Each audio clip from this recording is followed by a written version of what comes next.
किसी जंगल में एक बड़ा तालाब था। इस तालाब के पास एक बगीचा था जिसमें विभिन्न प्रकार के पौधों और पेड़ों के फूल थे। लोग दूर दूर से आकर इस बगीचे की सराहना करते थे। तालाब के किनारे पर एक गुलाब का पौधा था जिसके फूल की सभी सराहना करते थे, लेकिन कोई भी उस गुलाब के पेड़ पे लगे पत्ते की तारीफ नहीं करता था। पत्ते को लगता था कि एक दिन मेरी तारीफ भी जरूर करेंगे। कई दिन हो गए लेकिन किसी ने उस पत्ते की तारीफ नहीं की। इससे उस पत्ते का मन बहुत उदास हो गया। उसके मन में अनेक सवाल उठने लगे कि क्यों उसकी सराहना नहीं होती। वह महसूस करने लगा कि उसका जीवन अवांछित है। कुछ दिनों बाद एक दिन जंगल में एक आंधी आई।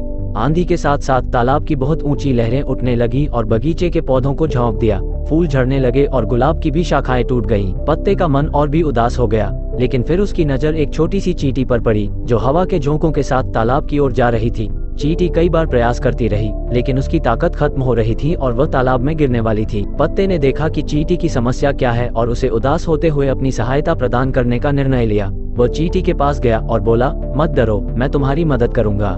फिर पत्ते ने अपने ऊपर चींटी को बिठाया। कुछ समय बाद आंधी रुक गई और चींटी सलामत हो गई। चींटी बगीचे के किनारे पर जा गिरी और गुलाब के पत्ते को धन्यवाद दिया। आपने मेरी जान बचाई, मैं आपके लिए हमेशा कृतज्ञ रहूंगी। पत्ते ने उसे जवाब दिया, धन्यवाद तुम्हें मुझे नहीं बल्कि धन्यवाद तो मुझे तुम्हें करना चाहिए, क्योंकि तुम्हारी वजह से मैंने अपनी क्षमता को पहचाना है जिसे मैं आज तक अनजान था।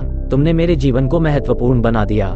इस कहानी से हमें ये सीखने को मिलता है कि हमारे पास अनगिनत गुण और क्षमताएं होती हैं, लेकिन कई बार हम खुद को उनसे अनजान रखते हैं। हमें खुद की क्षमता को पहचानना चाहिए और उसे सही दिशा में उपयोग करना चाहिए। हार जीत, सफलता असफलता के बावजूद हमें खुद पर विश्वास रखना चाहिए, क्योंकि हम कभी कभी खुद को अनदेखा कर देते हैं जब हमें अपनी क्षमताओं का पता नहीं होता।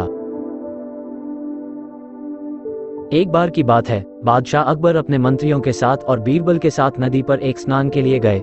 अकबर बीरबल पर विशेष रूप से विश्वास करते थे, इसलिए उन्होंने अपना सामान और कपड़े बीरबल को सौंप दिए और खुद नदी में डुबकी लगाने चले गए। ये दृश्य देखकर अकबर के अन्य मंत्रियों ने भी बीरबल को अपने कपड़े पकड़ने के लिए दे दिए और वे भी नदी में स्नान करने लगे। बीरबल बादशाह और उनके मंत्रियों के कपड़े पकड़कर खड़े हो गए। अकबर ने स्नान पूरा किया और नदी के किनारे वापस आए, साथ ही उनके मंत्रियों ने भी नदी से उठने का काम किया। जब अकबर ने देखा कि उनके मंत्रियों के साथ उनके कपड़े बीरबल के पास हैं, तो उन्हें ये दृश्य काफी आदर्शवादी लगा। वो खुद को रोक नहीं सके और एक चुटकुले पर हंसने लगे। अकबर ने मुस्कुराते हुए कहा, बीरबल को देखो, गधे की तरह सारा भार उठा रहा है। उनके मंत्री भी हंसते हुए शामिल हो गए। बीरबल पर हंसने का मौका इतना कम होता है। इस पर बीरबल ने उत्तर दिया, हाँ हुजूर, मेरी तो गधे से भी बुरी दशा है। एक गधा केवल एक गधे का बोझ उठाता है, मैं बहुत से गधों का बोझ ढो रहा हूँ। बीरबल के यह विनोदी शब्द से सभी को हंसी आ गई। अकबर समझ गया कि वो एक बार फिर बीरबल की चतुराई से हार गए हैं। उनके बुद्धिमत्ता और ताजगी ने एक बार फिर सबको मुस्कुराहट दिलाई।